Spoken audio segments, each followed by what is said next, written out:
Now let's move right on to our first Fireside chat for today, which will actually discuss EdTech as a new venture hotspot. This session is co-created by EdVentures Global Business Acceleration Summit. And so just a little bit about that. EdTech is an incredibly popular sector right now in terms of the scope of innovation, investor sentiments, and the need to solve a genuine pain point. Now, what are the current trends and opportunities within EdTech today that are attracting your attention as an investor? As seasoned investors, what EdTech technologies do you see emerging the strongest in China and the US and globally? And what are the key differences in the EdTech space within each of these geographies, so to say? For example, in terms of maturity, innovation, growth potential, as well as competition. To shed some light on these questions, we are very delighted to have Ms. Relena, Chief Executive Officer of Jumpstart Media, to moderate this session. And just a little bit of introduction for our speakers today. We have Mr. Matthew Greenfield, he is the Managing Partner of Rethink Education, and also Mr. Bill Ning, the founding partner of Blue Elephant Capital. And it looks like everyone's ready, so please do welcome our moderator and our panelists. And over to you, Relena. Thank you so much. Good to see you again. Oh, just a little bit of a signal.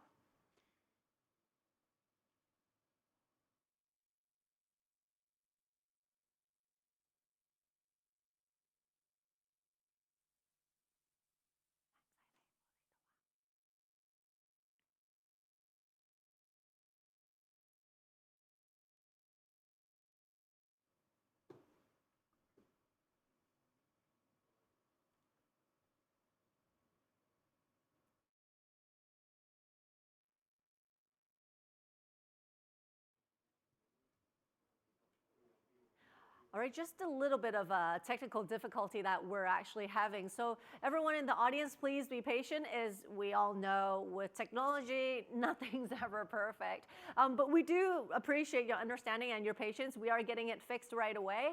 And perhaps we'll probably have to reboot some things to make sure that you have pristine audio and video as well. For everyone that's at home, we do actually have a lot of things that's going on today. So make sure in the meantime, you can actually stay on top of the agenda that we have for some of the remaining things that we have that's going on. And not only that, we do have actually some things that's happening in the afternoon as well. So make sure you do know what's happening during the break time because it's a lunch break, but then we actually have other items that's happening. So in case you're one of those people who like to look at the monitor while you're eating, this is a perfect time for you. And just as a little recap about what's happening, remember Idea Inc. that I talked about earlier? As I said, topics that's being discussed in conference sessions can be very complex, and sometimes it can be a lot to digest because of the sheer amount of information. Maybe we're not from that domain, and just because it's online. So sometimes the information absorption is not that easy for a lot of people. But don't worry, because this year we actually have some pretty creative idea to transform these complex concepts and topics into precise and engaging graphic recordings. And of course, I got to say thank you to our illustrator, which will you can view the recap of each of these sessions in illustration form or infographic format. Now, I don't know about you guys, but for me, I actually do a lot better with pictures than actually words. So if that's you, if you're more like a visual learner, then definitely go to the takeaway session as a key takeaway from our forum. It's definitely something to actually take a glance at. It's a nice piece of art as well. And remember how earlier I talked about there's the digital treasure hunt? It's kind of like early Easter for everyone, because I know work-life balance is very important, like kind of work hard and play hard, but it's even more important to maintain a healthy lifestyle. Everyone's talking about that. Now for CVCF 2020, now we actually launched a very fun-filled event, and don't forget that's the digital treasure hunt. So the event codes are actually embedded in the exhibition booths and webinars of these speaking sessions. So all you have to do is collect 10 different sets of these event codes And then you'll have a chance to redeem the food delivery e-vouchers for Food Panda of up to 200 Hong Kong dollars. Definitely take action fast because, you know, who can say no to Food Panda because everyone's ordering takeout nowadays.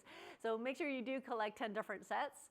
And so in terms of time, let's see, what time is it right now? It's about 11:30, but between 2 to 5 p.m. today, just bear in mind, the Startup Clinic is actually an interactive consultation session that is on a virtual platform to provide free advice and consultations for these participants that registered regarding legal and as well as, there's legal and there's accounting matters that's related to starting or running a startup. Hey, it's free and it's from the professionals. So make sure you do make your reservation and you can seek advice from the true pros. And I don't think it's like drop-in only, so make sure you do actually book your slot. I had some friends that was asking me, so I just need to tell you that. And during the lunch break, remember I mentioned earlier, we do have a lunch break, but there isn't a lunch break. The reason why I say that is because during this time between 1 to 1:30, we have something that's called Leisure Zone.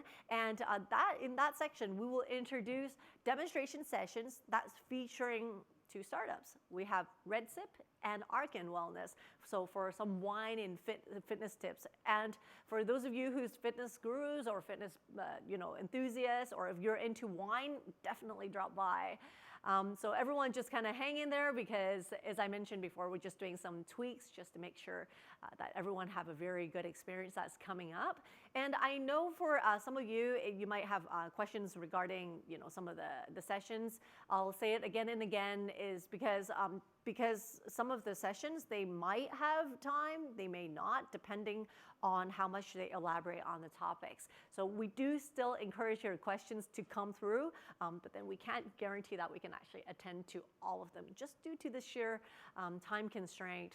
That's about it. And a little bit about the coming session, just so that I can manage everyone's expectation. That's for the Fireside chat that's coming up. Now, with Relena being the moderator, and then we have Matthew and Bill coming in as part of that Fireside chat, you probably will wonder, like, what is that topic when it comes to EdTech as a new venture hotspot? It sounds kind of like an umbrella term, but it really isn't. EdTech is an incredibly popular sector right now in terms of the scope of innovation, investor sentiments, and the need to solve a genuine pain point. As you probably know, a lot of the businesses or even the ideas that we have out there, it's all about solving problems for people.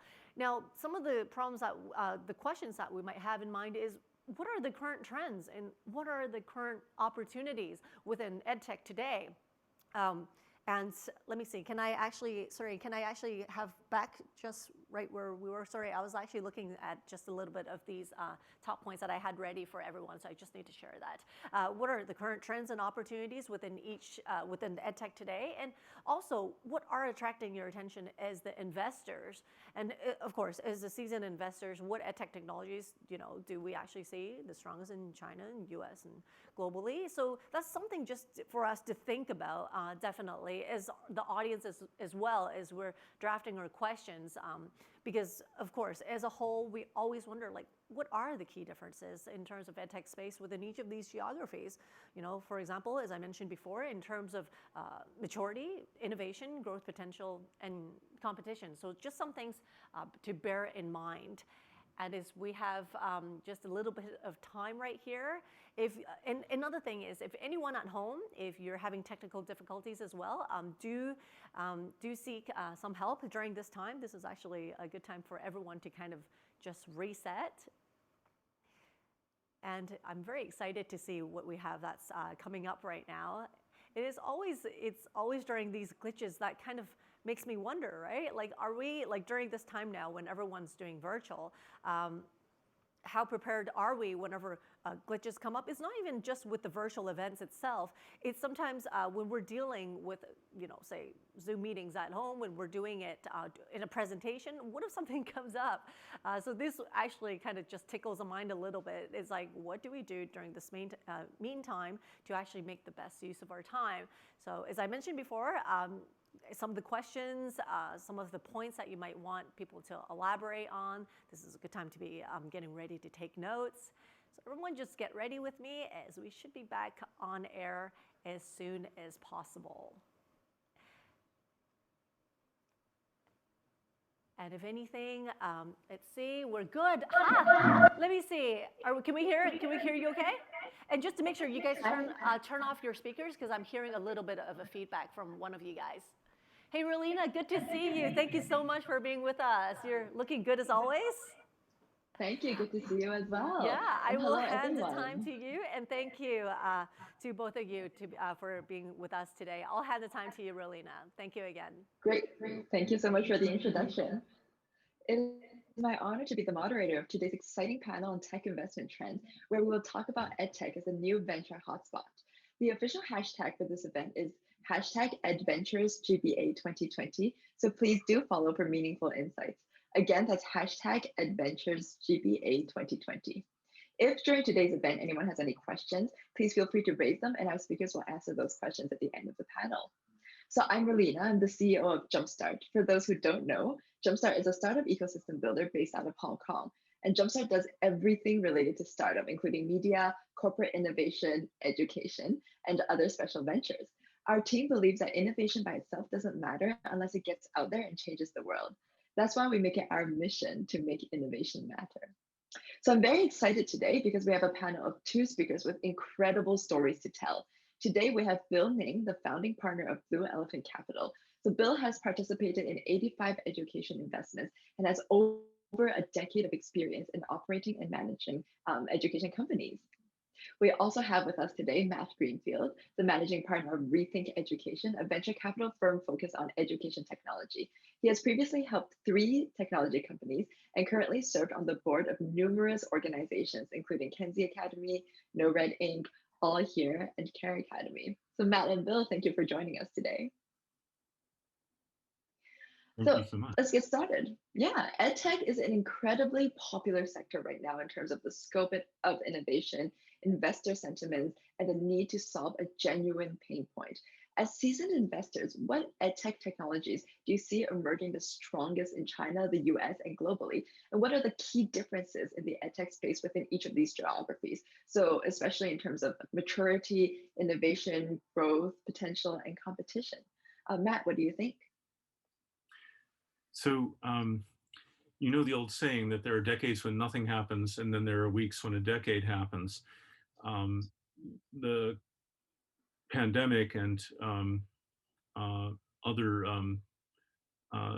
social problems around the world have accelerated the development of EdTech in ways that we thought would take a decade. There are tremendous opportunities and also headwinds for some companies in the space. The ones that have gotten the biggest tailwind, the ones that have been really accelerated by COVID, are the ones that are selling direct to consumer. And that includes, there's a company in China called Educational Excellence Online, which I talked to last year. I believe that their revenues increased by well over 10x in the last year.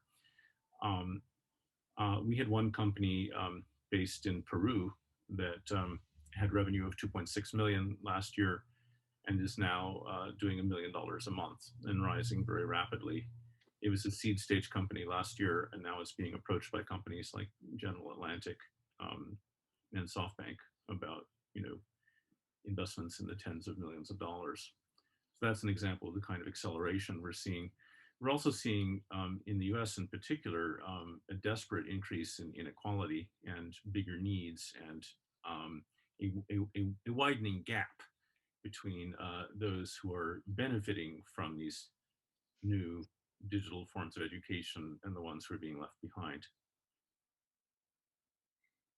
I guess the, sorry, go ahead. Oh, please go ahead.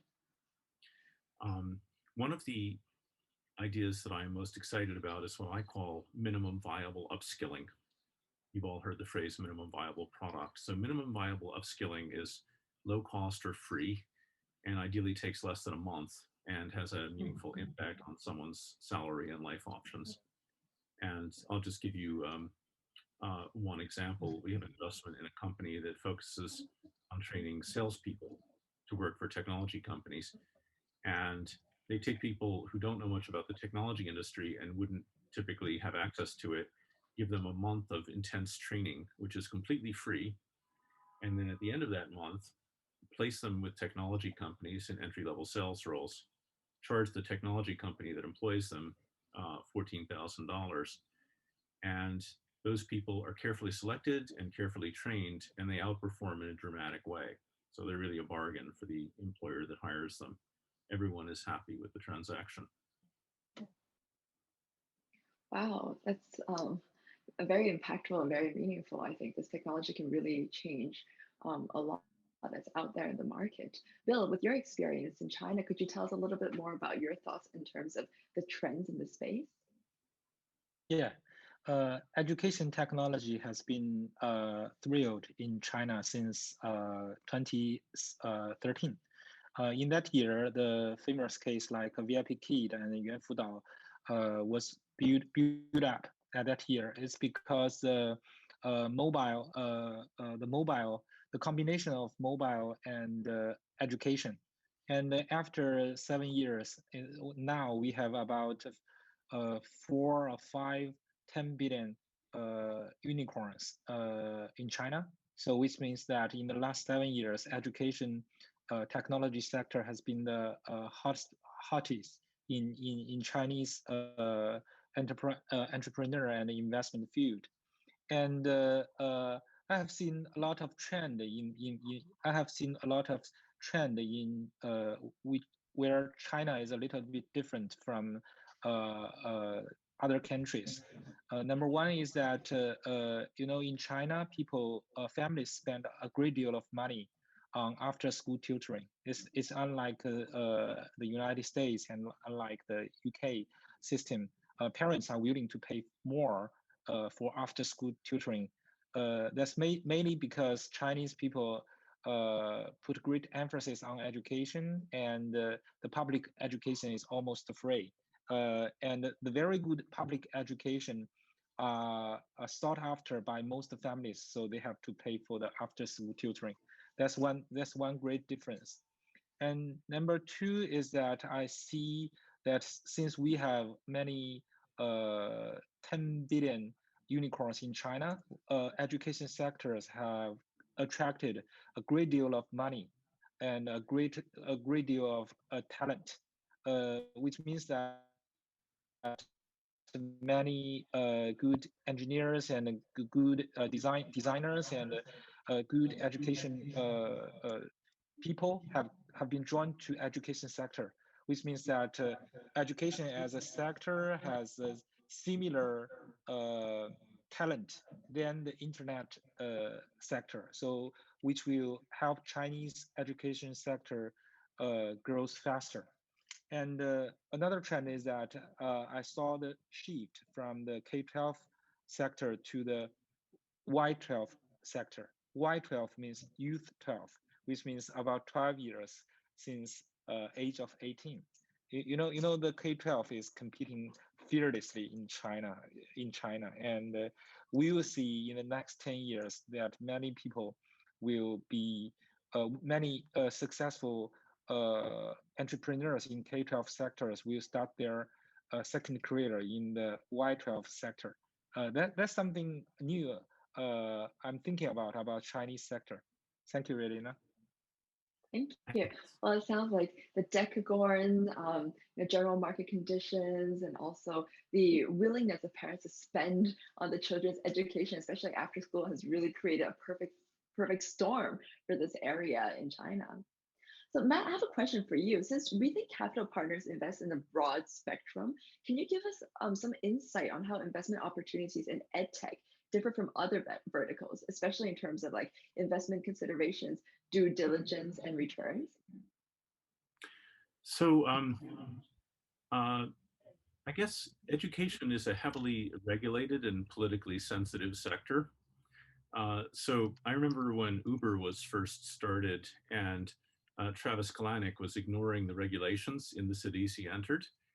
And I thought, he can't do that. He's going to going to prison. And he may have come close a few times, but it worked out okay.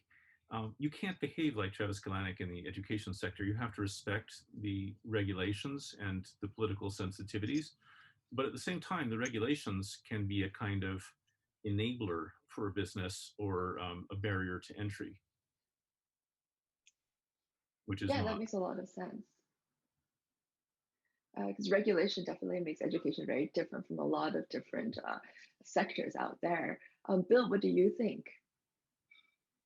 I think education has a lot of with has a lot of to do with the regulations. If from the government's perspectives, they want to control the content students can learn in their country, and they want to have the best people selected for the government, and they also want the low income citizens to have the basic education.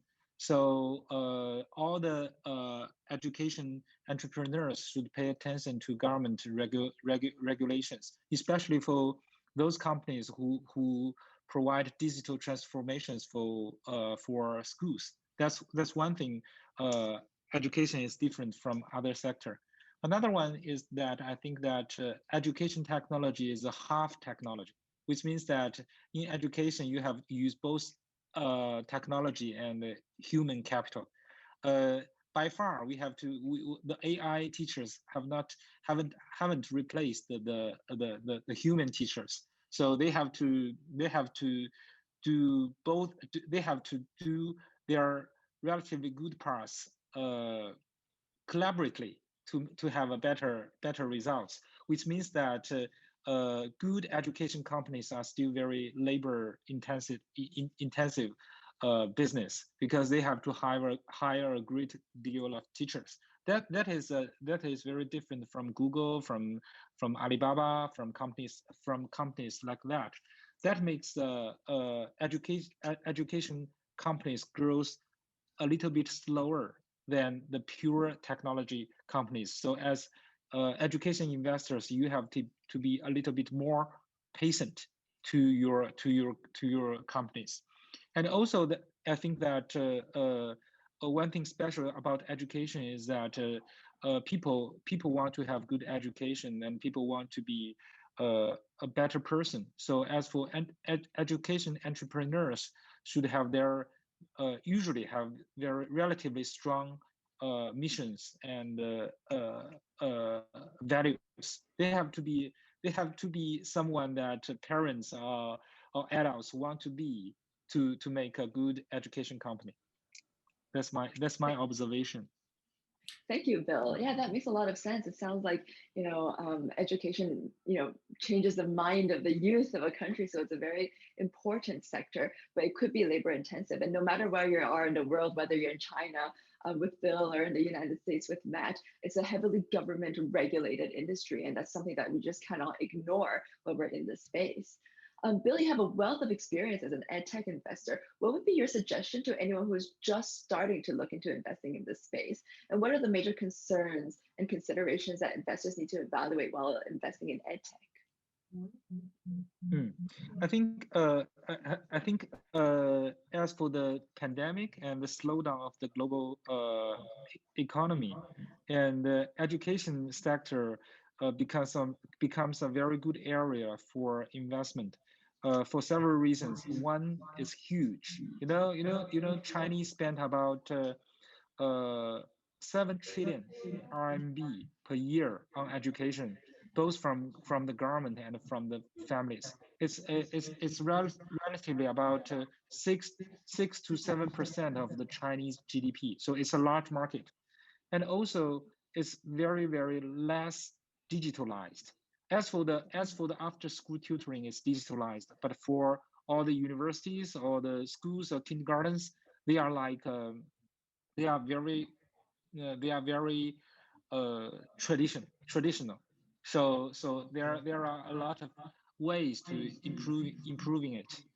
But when you want to do some investment in education, you have to find some peripheral innovation. Because if you go to the K-12 sector, you will feel a lot of blue elephant, which means the larger companies in the sector. But if you go several directions, you see things differently, you can find your good investments, like in Y12, like vocational education, like you can find some new scenario, like study at home and study, after the pandemic, 1/3 of the employees will start working at home, so they can live far from their companies. So they work at home, and their children will study at home, and they can have better scenarios at home.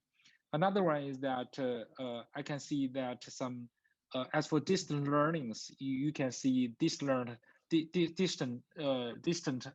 exercising, like the sports, and some experiments can be done online. And finally, and you can see that digital contents are being built increasingly fast in the recent future. Maybe in the future we can learn through VR and through AR and through all kinds of very good digital contents. So as for the suggestions for those who have come to this area, I will suggest that they pay more attention to peripheral innovation. Also, if you can get the license, the public the private schools are also a very good investment, but it takes a little bit longer. Licensing. Well, I want to talk a little bit about impact investment. The EdTech sector is considered to have one of the greatest social impacts, and many would agree that EdTech investment counts as social impact investments. So Matt, as an impact investor yourself, what are your thoughts on how social impact can be measured? Moreover, does the goal of impacting in a way to do good mean greater investment returns? So it has to start with your value system. So, and different education investors define their values in very different ways. So for my firm, our mission is to lift up the vulnerable and to give them a fighting chance at a decent life. And by vulnerable, we mean not just the poor, but also those who are different cognitively or physically, and those who experience persecution for one reason or another. And everything else unfolds from there. We have a very elaborate rubric for evaluating potential social impact, but you can boil it down to a small number of questions like who is benefiting and what is the benefit being conferred? And do we believe the theory of change of this company? Do we believe that this is actually going to deliver a meaningful educational uplift? And frankly, probably about 19 out of 20 of the companies we look at have the basic facts about how people learn wrong. And for us, there's a further question, which I think a lot of other firms don't ask, which is not only does this work, but does it narrow the gap between the vulnerable and the privileged? And there are things that work, but that still widen the gap, and we try to stay away from those. So we don't invest in companies that serve only the wealthy. But there are other strange cases. So we looked at one company and the students loved it and it helped their grades. But the main use of the product was to cheat. So we decided that was not for us. Okay, but have you found that investing in impact actually has correlated with greater investment returns? So in the education sector especially, first of all, the main killer of venture-backed startups, and to return to Bill's question about beginners investing in EdTech, the best thing you can do is to call Bill and to look at his companies and piggyback on his knowledge, because it's not not a sector that you can invest in successfully without understanding the nuances and without having seen all of the. In China, you might see 2,500 competitors in a single niche. Um, uh, but the biggest killer of venture-backed startups is failure to find product market fit, which you could also describe as a failure of empathy, right? You don't understand the customer and what the customer really needs well enough to build something that that customer will pay for. And the great thing about the entrepreneurs that we back, the social entrepreneurs who have a real mission, is that they start companies often quite reluctantly because nobody else will solve the problem. Eventually, they get more and more irritated, and finally, they say, someone should do something about this, and they start their own company. That's very different than the companies that are numbered 2,500 in a crowded niche, right? So we have a lot of companies in our portfolio that have no direct competition. We have one company that educates people in jails and prisons in the United States. Oh, We have a quarter of the world's prison population, unfortunately. And that company competes really with no other company at all. The closest competitors are companies that are very large, backed by private equity firms, and very predatory. They actually try to monetize through the prisoners rather than through the prison system like ours. And they don't care about education. So that's one thing. Another thing is the quality of the talent that you can attract. I suspect that it's similar to some extent in China, but in the US, if you have two companies that have similar financial characteristics and one of them has a strong social mission and the other one does not, the talent is going to flow to the company with the mission every time. We have literally seen, we had one executive who was recruited away at 3 times the salary. He stayed for a while at the other company and then he came back. We've seen people take 80% pay cuts in order to join our companies, right? So the war for talent is one of the crucial determinants of success. absolutely. Absolutely. It goes back to the why of each company. I think you have such a great mission statement, uplifting the vulnerable. I think it's very touching as well, very meaningful and very impactful for the world. I also want to talk a little bit about co-investment because I know a lot of our audience are actual investors as well, and they're looking to invest into this space. So it is undeniable that the potential of EdTech is immense and that it can go beyond borders. Obviously, we have Matt here today from the States, and we also have Bill from China. So it does make sense that investment into EdTech have started to climb up. However, gaining access to this market can require more resources than some investors have.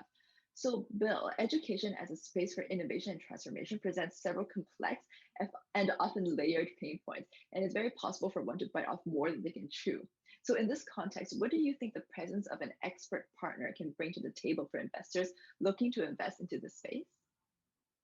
Yeah, I'll give some vivid examples. In China, we are like a very great content. As for great content, you need great talented people, and you need time. You need great money.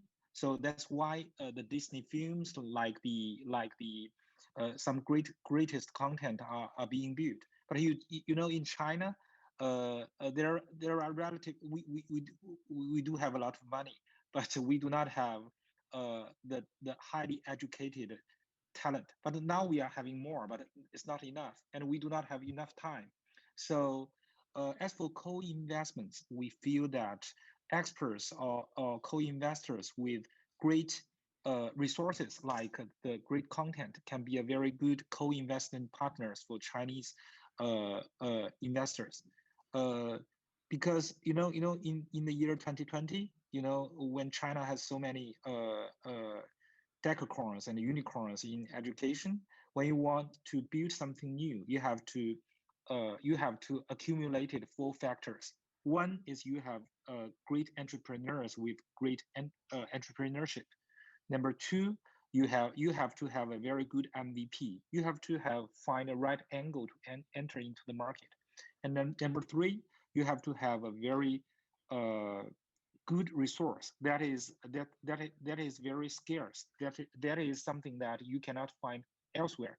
Number four, you have to find enough money. So as for co-investors, we do want some co-investors with very good resources. So they can be a perfect match for very great entrepreneurs, and we can find very great entrepreneurs, and we want to help them beside money with some great resources. That's how we find co-investors around the world. Well, Matt did say piggyback off of you. If anyone wants to make money in the EdTech space in China, so it sounds like it's a little bit like dating. You've got to find that right match, where one of you guys have to actually match with what's missing with the other person, so that you guys can make the perfect couple or the perfect co-investors in this space. So Matt, actually, Rethink Capital has made investment in deals that often involved other investing parties like other VCs, aid agencies, impact investment firms. Can you tell us about your experience with co-investments, such as co-investment opportunities with foundations or family offices, or are there any specific entities or investment partners that you think are specifically well-suited and interested in EdTech? So you were comparing co-investment to dating, and I think that in dating, when people are just meeting each other and getting acquainted, the honeymoon period or the initial dating period, everyone is nice, right? People are on their best behavior. You don't learn what someone is really like until after you've been with them a little bit longer and something has gone wrong, and you see how they behave then. And so a lot of people are tempted to think about prestige. Like who is the best known investor, the one with the best reputation? But sometimes those investors can be extremely ruthless and counterproductive when something goes wrong. I think a lot of generalist VCs believe that if a company stumbles, it's never going to regain its stride. And so they stop helping. And in fact, in some cases, they really hurt in a variety of ways. And that's one reason why I like family offices and foundations that have not just an orientation towards the social mission, but also just a different time horizon. So I have one $20 billion family office as an LP, and they've co-invested with us a number of times. I think they have about 90 million of co-investment in our companies, substantially more than they invested in our funds. And I met with the board a couple of times, and really the question they're asking is this a company that I can hand down to my grandkids? Right? That's a different question than a venture fund is typically asking. And I think it's actually a very productive question, right? Not panicking when something goes wrong and being patient, right? I co-founded a company when I was still a college literature professor, and it was 2007. A company focused on children with autism, with learning disabilities. And it got off to a good start. It did $1 million, then it did 3 million in revenue, and then it slowed down. 4 million, 5 million, 6 million, not growing very fast, not exciting to most generalists. And then they adjusted the business model a little bit. Actually, they started selling it to corporations as a benefit for employees. And it took off again, and the growth rate accelerated substantially. And it was not a decacorn, unfortunately, or even a unicorn, but it was sold for $210 million, which was an incredibly validating and joyous event for my fund and me, for my family, friends, various friends. One random stranger, I'd literally forgotten of his existence, and he called me up and thanked me for making him $500,000 and bought me lunch at his club. That also must feel really good. Yeah. So, and you were asking before about the difference between education and other sectors. I think education in China is different, right? You can get from 0 to $1 billion in valuation within just a couple of years. That never happens in education companies in the US. It takes a lot longer. But on the other hand, we often have much lower loss ratios. My first fund made 20 investments and has had 8 positive outcomes, including 2 IPOs. And it's only got 1 dead company out of 20 so far. So very different than the typical venture portfolio. Wow. So it looks like one of the goals is to look long-term. Don't just look short-term. Don't just look at the shallow factors, the prestige, because this is potentially a long-term play. I'm in Hong Kong, so I'm going to ask a somewhat selfish question. I want to know about, your thoughts on Hong Kong. So, what role might Hong Kong play in the facilitation or driving opportunities in cross-border investing? What do you think, Bill? Yeah, I think the Hong Kong as well as the Greater Bay Areas will be a very, very, very important place in the future, because maybe in the next 10 years, I think the most important trend is technology. And in Greater Bay Areas, you have a lot of manufacturing and hardware companies, and a lot of tech companies, and a lot of uh, great talents from all over China and all over the world, and the government are paying a great attention to education. And I think that in this larger scenario, Hong Kong has a very special role, because Hong Kong has the most talented and most um, professional young people around the world. So I think as for they can output their talents around the Greater Bay Areas, because I've attended a lot of uh, education conference, and I think the adventure GBA are very well organized, and I think it's mainly due to the highly trained professionals like you guys. So I think and and behind that, there's a very good education system in Hong Kong and also in the Britain system. So I feel that in the future, the as in career in vocational education and in professional services, and Hong Kong will play a very important role, and all the rest of the Greater Bay Areas and China can learn from it. Yeah, Bill, thank you for your thoughts. Matt, what do you think? You told me earlier that you've been to Hong Kong a few times. You've been to Kowloon, so I'd love to hear your thoughts on this as well.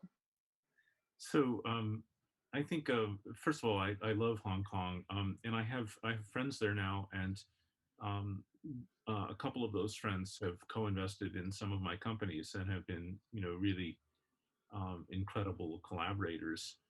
I think there's a lot of money from successful entrepreneurs ready to be recycled into exciting mission-oriented startups, right? People are starting to discover impact investing.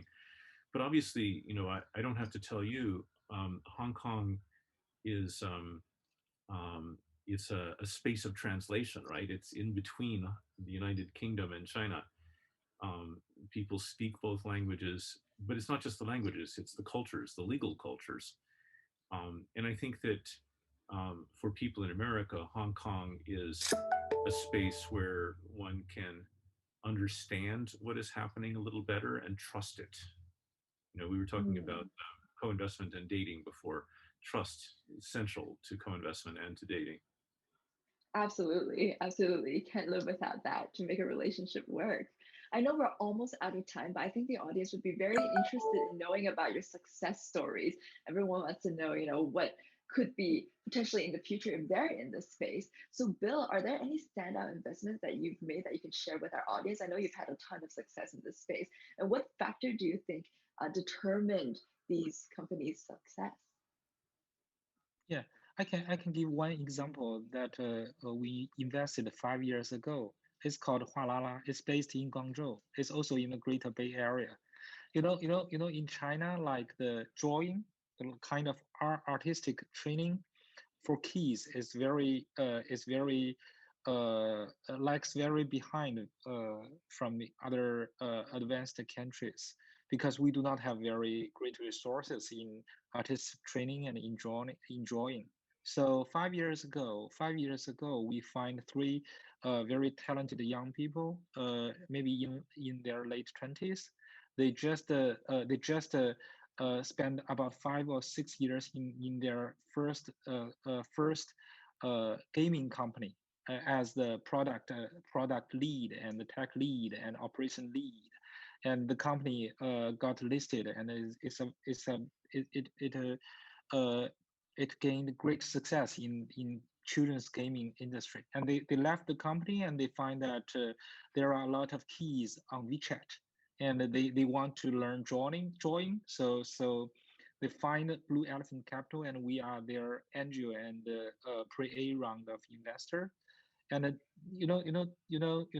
this year, 2020, with the pandemic, they will reach 1 billion RMB revenue per year. It's only about 5 years. I think their success. I think their success is on one hand is because they are very talented entrepreneurs, but number two is that there are very strong need in certain sectors in China, like STEAM, like drawing or something like that. And also it's because that like WeChat and TikTok, and I think that are very good tools to accumulate a huge amount of users. And also there are very good and hardworking investors in China, like Blue Elephant Capital. They are trying to provide their help for those entrepreneurs. So I think it's a relatively it's not it hasn't IPO yet, maybe in next 1 or 2 years, but I think it's a combination of very good timing and great demand and emerging supply chain and a very good entrepreneur environment and investment environment in China. Thank you. Well, Matt did say in China there's that potential for very quick growth of an EdTech company to become a unicorn. And I'm going to make this very quick. I know we're out of time, but I'm sure the audience probably wants to hear about Matt's success as well. Matt mentioned it a little bit earlier, because out of 20 investments, he's only had one single one, which has been a loss. So Matt, that's such an impressive ratio. What would you say is your strategy for success? Well, as I said, it's backing companies that have a real mission to do something that is currently not getting done, right? Authentic entrepreneurs who really want to solve a problem that's not getting solved. I guess in terms of successes, we've had two companies that are now publicly traded, 2U and Pluralsight. One of those public companies then acquired a Fund 2 company for $750 million. And then one of our Fund 2 companies that is now a unicorn acquired another of our Fund 2 companies for a 9-figure amount in our third 9-figure acquisition of the year. Basically, I spent a lot of my time trying to discourage our companies from selling, because there are all these private equity-backed platforms that are ready to make smaller acquisitions, and I try to slow that down. I see. Well, unfortunately, we are out of time today. So thank you both, Bill and Matt. I believe that your talk today enhanced everyone's understanding on EdTech investment and really encouraged everyone to explore opportunities in this area. So before we wrap up, I would like to invite our audience to answer some questions regarding today's panels. I think there will be a poll that will pop up later on. So thank you again, everyone, for joining us today. And again, thank you, Bill and Matt, for taking the time to share such meaningful insights with us. Melody, I'll hand it back to you.